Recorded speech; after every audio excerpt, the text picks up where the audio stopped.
torcedor rubro-negro, embora seja profissional, a gente sabe disso, né? Todos os jogadores, cada um tem o seu time, mas dentro de campo tem que defender as cores do time que tá vestindo a camisa. Então, a situação do Guga é um pouco mais delicada.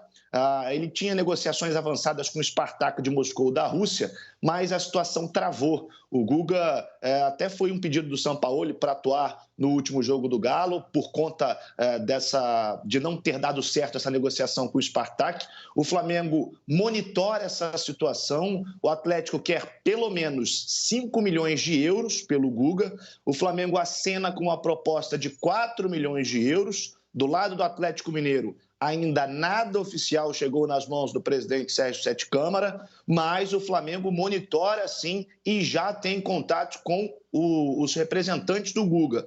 Então, pode ser que nos próximos dias aconteça alguma novidade sobre esse caso, uma negociação que lembra muito a do Arrascaeta. O Flamengo foi direto no representante, melhor dizendo, do atleta, conseguiu fazer com que o jogador tivesse essa vontade de vestir a camisa do Flamengo. Foi uma negociação que se arrastou durante semanas, enquanto alguns dirigentes do Cruzeiro diziam que não havia nada chegado até o momento, o Arrascaeta já tinha propostas do Flamengo. Então, o Flamengo adota a mesma estratégia, de muita calma, muita tranquilidade, para quem sabe também poder contratar o Guga. E aí fica a pergunta, como é que fica o João Lucas nessa situação toda? Chegando o Isla, possivelmente chegando o Guga, será que o João Lucas aí vai ser emprestado, vai ser negociado? Porque 3 laterais direitos, tendo ainda o Mateuzinho da base, que também foi incorporado ao elenco profissional nessa semana, aí a gente imagina que o Flamengo vai pelo menos se desfazer de um desses jogadores, né?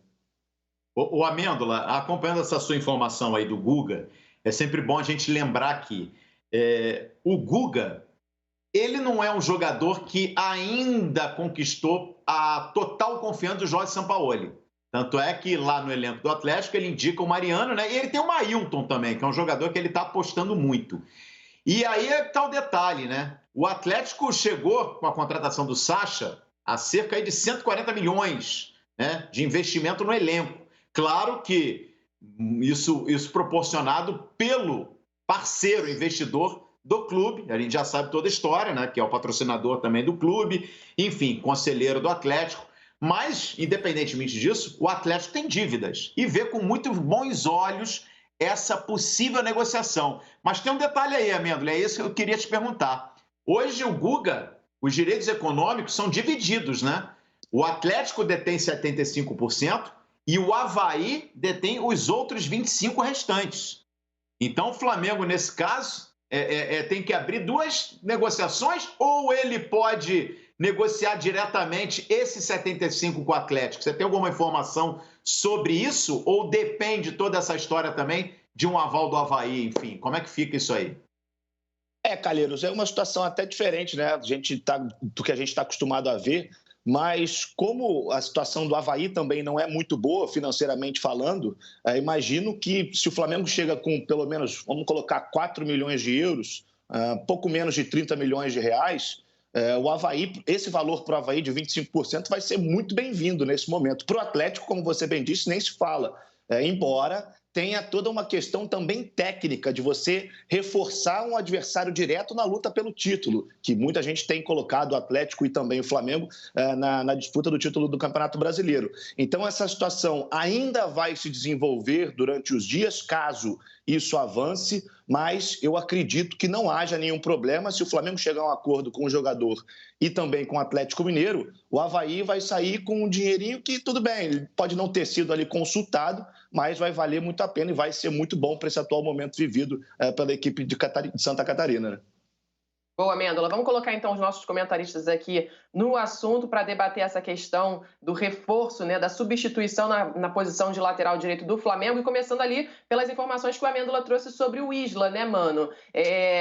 Tem que ter pressa o Flamengo, mas, ao mesmo tempo, tem que fazer tudo com muita cautela e atenção, até porque ele não joga desde março, então tem a questão física, mas também a adaptação. Encontrar ali o elenco, ter toda a sintonia ali com os jogadores e, claro, com o técnico também, mano. É complicado, né, Renata, conseguir substituir à altura um jogador que fez o que o Rafinha fez. mesmo tendo ficado pouco tempo no Flamengo, mas é um jogador que marca história também. Um jogador aí que foi um dos pilares do time, um dos caras aí que também foi responsável pela reviravolta da postura do Flamengo, que era um time aí, defensivamente falando, aí, instável demais. A chegada dele, do Rodrigo Caio, do Felipe Luiz, engrandeceu demais aí a postura do Flamengo dentro de campo. Então, substituir um jogador que fez o que o Rafinha conseguiu fazer com a camisa do Flamengo é realmente difícil.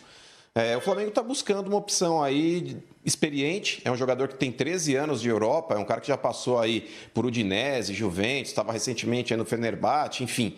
Mas, sinceramente, desses dois nomes, Renata, eu acho que o que calha melhor para o Flamengo aí é o Guga.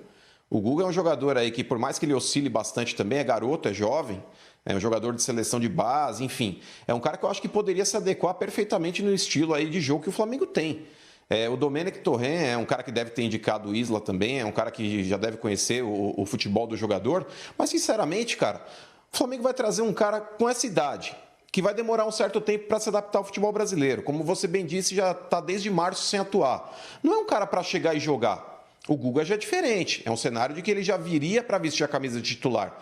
Então, eu acho que o Flamengo ele não confia também aí no João Lucas, a gente viu aí até pelo interesse do Flamengo em dois jogadores da mesma posição, é sinal de que não confia no atleta da base. Mas o Flamengo está tentando se blindar como ele pode. Inclusive, é bom também abrir os olhos, Renata, porque o próprio Felipe Luiz está recebendo sondagens também da Europa. E ele tem uma cláusula no contrato dele que é idêntica do Rafinha. Se pintar uma proposta de algum clube europeu, ele também pode deixar o clube. Então o Flamengo é bom ele monitorar também a lateral esquerda, porque o Felipe Luiz, ainda pelo nome que ele tem e pelo que ele conseguiu mostrar dentro do Flamengo, é um cara que deve ter mercado, principalmente no mercado turco também.